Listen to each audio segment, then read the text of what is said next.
replacement TRT, they're going to be giving you what? You guys already know, testosterone cypionate as the replacement testosterone compound of choice. What's the half-life with this, guys? We're talking about 8 days on paper, okay? So 8 days testosterone cypionate. What's the big issue with testosterone cypionate? And we're going to go with testosterone cypionate, enanthate, testosterone propionate.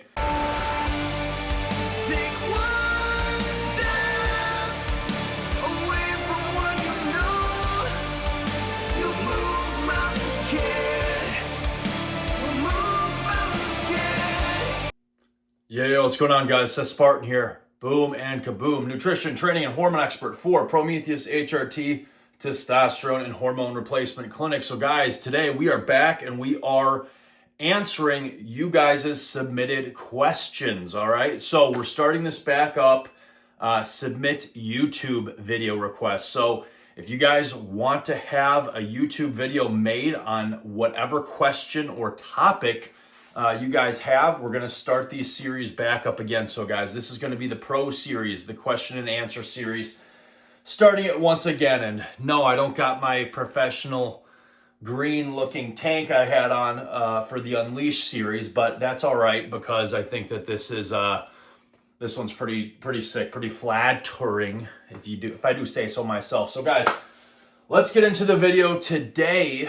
And again, if you want a YouTube video done, go to SethSpartan.com and go to Make Me a YouTube Video. All right? It's only $15 right now.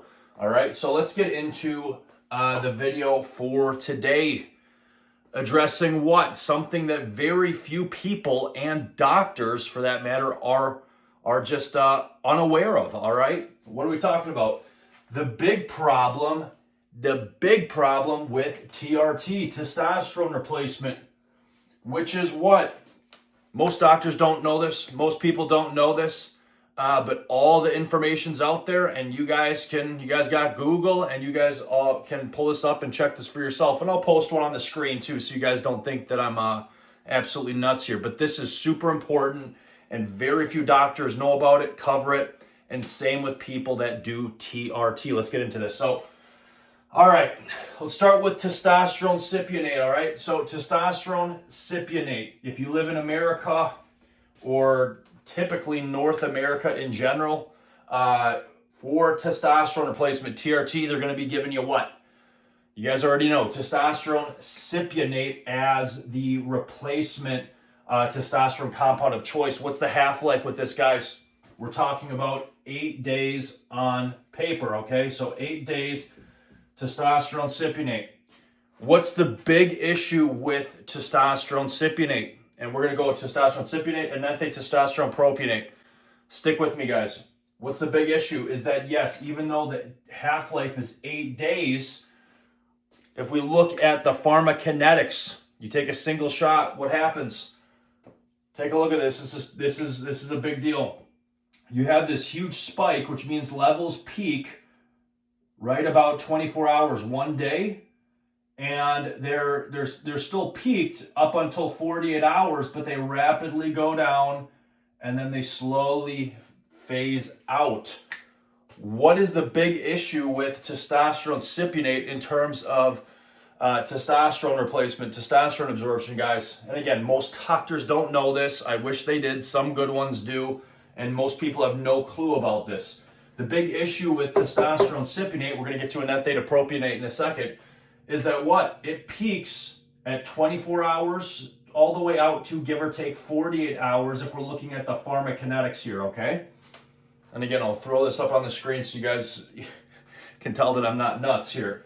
What's the issue is that most doctors, most clinics, guess what they're taught to do? Injections with testosterone cypionate for testosterone replacement once a week or at best twice a week. And they use these huge daggers that you don't need to inject yourself with, okay? That's the first problem. So they're doing it way too infrequently, way less often than they should, because look at that peak. It peaks between 1 and 2 days, all right?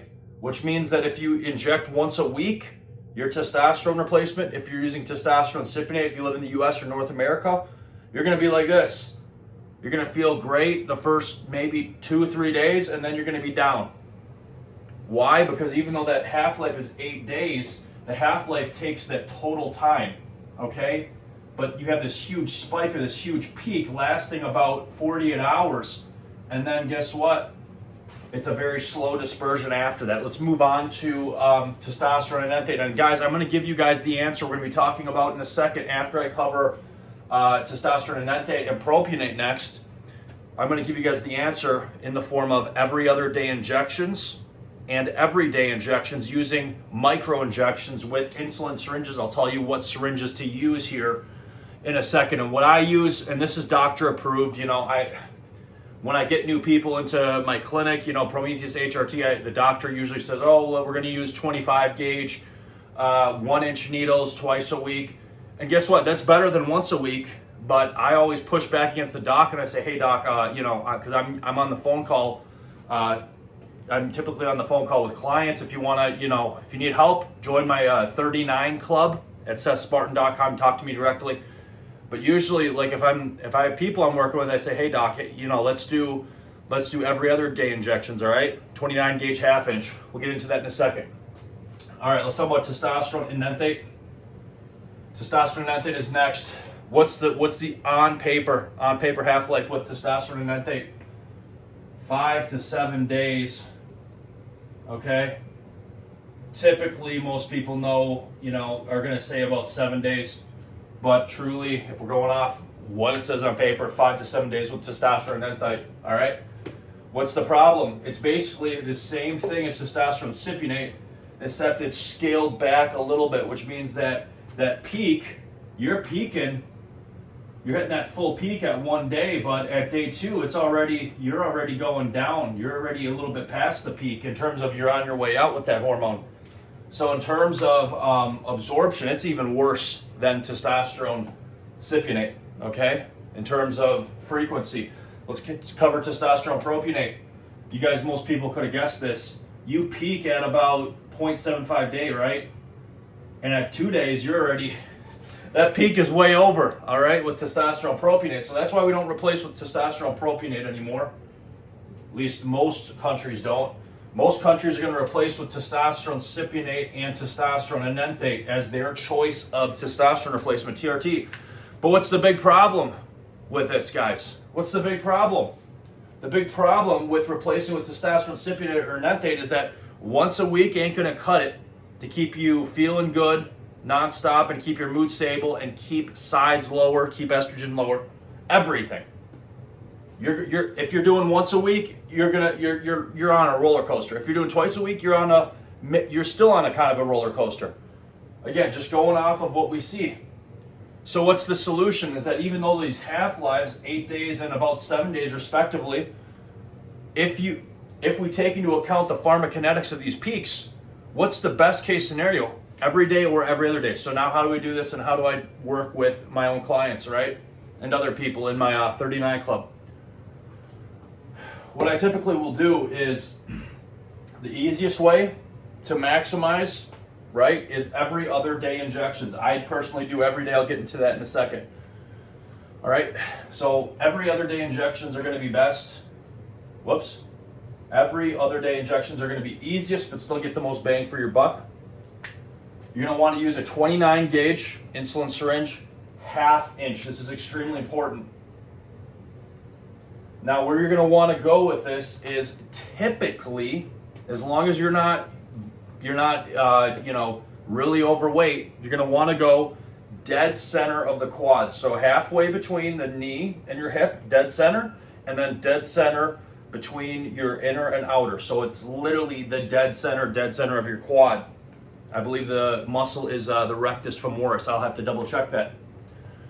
But why are we going to go to dead center of your quad in the central muscle, not in the outer muscle, the outer quad, along that large muscle like most doctors are going to tell you? Again, the doctor recommended places are where? Shoulders, outer sweep of the quads, and glute. Why are we going to pick dead center of the quad? Well, first, it's easy to reach, easy to do. Secondly, you're going to, I'm going to say like 75% of people, if they go on the glute, they're gonna need a regular needle, 25 gauge, 1 inch. Why? Because there's more fat on your butt. All right. And the last reason that we're gonna do this spot right dead center of the quad versus the outer quad is because the reason in the medical literature they advise that is because guess what? There's the least amount, so you're the least likely to what? Go into a vein and have to pull out and find a new spot. However, what they don't tell you is the outer sweep of the quad, there's a lot of nerves. You're at a higher risk of nerve damage, and that's why I don't do injections in my shoulders or in the outer sweep of my quads. And especially, guys, they don't talk about this. They're just looking for, okay, what's the safest spot in terms of I'm not going to have to, go into a blood vessel, etc. Well, the problem is that if you're a bodybuilder or if you want to keep your physique the best you can, okay, guys, I have caused nerve damage. Like I went, it's not like it's going to happen one time and done, but I went into my outer quad and I've hit a nerve, and that whole area, I've destroyed striations in a small area. I can't see the striations anymore. I have scar tissue. You hit a nerve, and what happens is that muscle can deactivate. I'll have to show you guys what I'm talking about, but basically what it looks like, on your physique is that you have a small area where the muscle is degraded, where it looks like almost like somebody took a small chomp out of your muscle where there's just scar tissue and you can't flex it, doesn't look good. So in terms of cosmetics, if you care about how your body looks, and I think most people on TRT, don't be injecting your shoulders because you can cause what I'm talking about, scar tissue, nerve damage. Even though it's great in terms of you're more likely to not run into a blood vessel or vein, artery, etc. The best spot to prevent this is going to be dead center of the quad, or where I personally inject, and if you've got a little bit of meat, you can do this, is I do the outer, like if this is the front of your shins, this is your calf, I do right on the outer, somewhere on the outer, and you can do that for every day or every other day injections. Granted, make sure to aspirate. All right, guys, so we already talked about every other day. I personally do everyday injections, and if you're going to do this, you're going to want to use, a 30 gauge insulin syringe. It's going to be 5/16. Extremely important, okay? 5/16. Why? And now if you got a little bit, so you can do this, pretty much anybody can, but if you have more meat, you could also opt out for doing your every other day injections in your, like I kind of talked about, if this is your shin and this is your calf, you can do your every other injections. If you have a little bit more bigger meat, more meat, all right, you can do that on that calf region. I have okay calves, decent calves, size in my lower legs. So I typically will do 30 gauge 5/16 every other day injections. Otherwise, sometimes I'll do the every other day injections, 29 gauge half inch there as well. But remember, you can inject pretty much any muscle group as long as you aspirate. Okay, but you want to stay away from show muscle groups and stay away from hitting nerves and causing this breakdown, degradation of the muscle tissue. Guys, Seth Spartan, stay safe, stay healthy. Hopefully I explained all this. I'm trying my best, my ability to explain you guys and answer you guys' questions. But some of this stuff is pretty thick, all right? But hopefully all that makes sense. Again, if you want me to do a YouTube video, all right, for you, it's only $15 right now. Go to SethSpartan.com. Go to make me a YouTube video, $15. I'll make a YouTube video for whatever question you guys have. Otherwise, if you want to talk to me one-on-one and need more help, go to SethSpartan.com and join my 39 Club. Guys, stay safe, stay healthy. We're out, and welcome to the Pro Series. What's up, guys? My name is Seth Spartan, and I'm a nutrition, training, and hormone expert for Prometheus HRT, Testosterone and Hormone Replacement Clinic. Let me tell you a little bit more about me. When I was in high school, I got into lifting weights, and when I was 16 years old, I could bench press 350 pounds. I got into powerlifting after that, won a bunch of stuff, and by the time I was 19, I was able to bench press 410 pounds, squat 550, and deadlift 600. After that, I switched to bodybuilding because I wanted to get paid to do what I love, and I thought I could be great. I won the Teenage Mr. Wisconsin at 19, and after that, I thought I could be the next Arnold Schwarzenegger. Yeah, I was being delusional, but being pushed by the older bodybuilders didn't help. In my early 20s, I pulled the trigger and got completely juiced out. This was pharmaceutical grade with a prescription, so there was zero doubt of the quality I was using. I got absolutely jacked. And that's when these pictures were taken. At my biggest, I hit 260 pounds with visible abs. For reference, my height is 5'10 and a half on the dot. I felt invincible for these 2 years. That is, until I had heart problems. High amounts of testosterone or anabolic steroids will hypertrophy your muscles, but they will also hypertrophy your heart, which is a muscle. When the heart walls get too thick, your heart can't pump blood out efficiently anymore. This is what kills all the bodybuilders and athletes every single time. And this is what happened to me. I got heart dysfunction from my heart being too big and too thick. God then hit me over the head with a hammer, and I stopped everything, not just the drugs. I stopped my nutrition, my training as well, everything. I just did cardio. This is what I looked like a couple years later. Just a regular athletic dude. I got my heart scanned again with the same echocardiogram I got the first time, which diagnosed my heart issues before. And this time, everything went back to normal and was great. Praise God. Sometimes the heart doesn't go back to normal, unfortunately. I wasn't sure if I would ever bodybuild again, but after being reached out to by a testosterone replacement clinic and signing with them, I started the trek upwards again. This time to see what was possible on testosterone and HGH replacement. How far could I take it? I traveled the country competing. Then I wanted to see how big and strong I could get. 405 bench press for reps, 635 incline bench press for reps, and a 500-pound squat for a whopping 12 reps with sleeves. Yeah, I think I hit close to my peak with that. I didn't feel like getting fat to be able to move even more weight. So now this leads us to our current conquest and adventure, aesthetics. Jack Frank Zane sounds good to me. The goal of my channel, public speaking events, and when I talk to people in the gym is this: stop using anabolic steroids. There are severe health consequences. Stay natural or do testosterone and HGH replacement. We are currently living in a real-life steroid epidemic. Now let's have fun, guys, and get into the video. I am Seth Spartan.